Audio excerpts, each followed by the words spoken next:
బయటికి వెళ్ళిండు, ఏమైంది? మీ డాడీ ఇట్లా మన టెంపుల్కి వెళ్ళినట్టు లేకపోతే నీతోటి ఈ విషయాలు ఏమైనా తీసిండా? టెంపుల్ గురించా? వచ్చినాక అడిగిండు రాఘవ, మనసు బాలేకి వెళ్ళొచ్చినా అని చెప్పిన. అవునా, సరే కానీ మనము టెంపుల్ నుంచి వెళ్ళి వచ్చేది మన టెంపుల్ ఉన్నది మొత్తం మన శంకర్ గాలేడా వాడు చూసిండట. వాడు మీ డాడీకి ఇట్లా ఏమైనా చెప్తారు కావచ్చు అని చెప్పేసి అదే టెన్షన్ అవుతుంది. ఏంటి రాఘవ, మనం వెళ్ళిన విషయం శంకర్కి ఎలా తెలిసింది? అదే ఇక బిట్టును స్వామి మన గుళ్ళ నుంచి వస్తా అంటే ఆ మిల్లు కాడ ఆపి వీళ్ళని అడిగిండట. సో అదే టెన్షన్ అవుతుంది, ఏం చేద్దాం చెప్పు.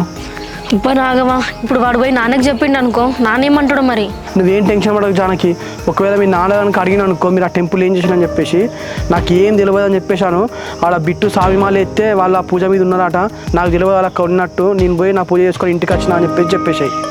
ఓకే రాఘవ, బిట్టు మాలేసుకుంటుందని చెప్పేసి ఆ టెంపుల్ ఉన్నారని చెప్తా, నాకు వాళ్ళకి ఏం సంబంధం లేదని చెప్తా. సరే జానకి, మళ్ళీ మీ నాన్న ఏమైనా పెళ్లి చూడ టాపిక్ అట్లా ఏమైనా తీసిండా?